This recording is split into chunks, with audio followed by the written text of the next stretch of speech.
Ever look at an old-timey photo or video and notice something glaring? No, I'm not talking about how miserable everyone looked. That's perhaps a subject for another YouTube channel. If you look closely at their heads, you'll notice something sitting atop. Every single person, men, women, that haunted-looking baby, people from all walks of life were wearing hats. From your average Joe to presidents to guys shooting presidents, everyone seemed to have something on their head, well, while they still had it.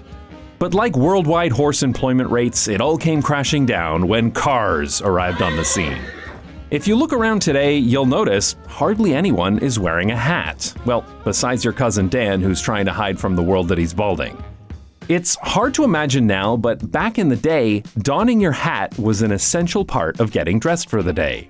Like putting on your short or your Amsterdam is the greatest city on earth boxer shorts. That's not just me who wears those, right? Historically, hats were invented for things like protecting against the sun, or shielding from the rain, or concealing your identity when you poison the king in the dead of the night, practical stuff. But soon, they evolved into a stylistic piece, and with it came a wider variety of shapes and sizes, like short hats, wide hats, floppy sad hats, directionally confused hats, and of course, who could forget, the hat shaped like a Dorito worn by the supposedly short Emperor of France. Hats also told a lot about a person's place in society, like that lady with the really pointy hat. She's a skilled chemist. That man with the funky hat, he says yeehaw for a living. It seemed like hats were here to stay, and everyone lived happily ever after with their beloved fancy hats. The end.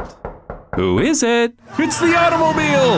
The advent of the automobile brought many challenges for the humble hat that would permanently change our relationship with them. The first challenge was the art of flying off people's heads. Naturally, with the larger than horsepower increase in velocity, anything that wasn't strapped down would get snatched up by the wind. That hat made of beaver your grandmother got you? Yoink! That floppy hat that looks like a mushroom? Yoink! That fedora you've convinced yourself you can pull off? Yoink! Okay, maybe that one wasn't the wind, it was one of the people that care deeply about you. No matter what, the score was always physics 1, hat 0. Once car manufacturers discovered the age-old concept of a roof, hats also ran into the same feedback my ideas often get. They were too big and not very useful. Most hats worth being seen in were large, bulky, and awkwardly shaped. Sound familiar, ladies? This made it difficult to wear them in the car once roofs came around. Roofs were also a major upgrade for cars, as previously getting absolutely owned by the wind and rain were just a normal part of going for a car ride. As the roof of a car assumed the traditional role of a hat, putting on a hat hardly felt useful. In fact, even today, car cultists often cite protection from the elements as a major reason why cars are absolutely integral to society. Clearly, it makes more sense to carry around 2 tons of steel everywhere you go rather than, a jacket or, dare I say it, a hat. Not all hats lost their function as weather shields, though. The humble baseball cap, which was designed to shield players' eyes from the cruel and unforgiving sun, remained popular and even saw a few remixes along the way.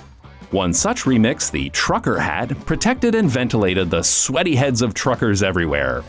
Sadly today, the noble trucker hat has been co-opted by suburbanites who like to cosplay as blue-collar truck drivers with their gas-guzzling toddler-mowing extended cab pickups. And we're not done yet. Cars had one final blow to deal to the hat industry: a lack of visibility.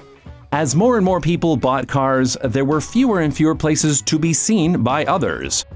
When you're taking public transportation or walking, your full outfit is on display for the masses, so there's a bit more incentive to look good. Whereas if you drive a car everywhere, hardly anyone sees what you got going on. I mean, what are you gonna do? Put on your fancy top hat for the McDonald's drive-thru? This is especially evident when you take a look at everyday fashion in places with extensive public transit and pedestrians like Tokyo and Paris. You'll see lots of fashionable people and with it, a lot more hats. Compare that to a more suburban and car-centric area where everyone pretty much looks like they rolled out of bed and got run over at all times. I mean, there's a reason why we care more about New York Fashion Week than, say, Des Moines Fashion Week. So yeah, anytime you're out wearing your favorite stylish hat and are met with endless stares and maybe even some looks of concern, you know you have one more thing to blame cars for.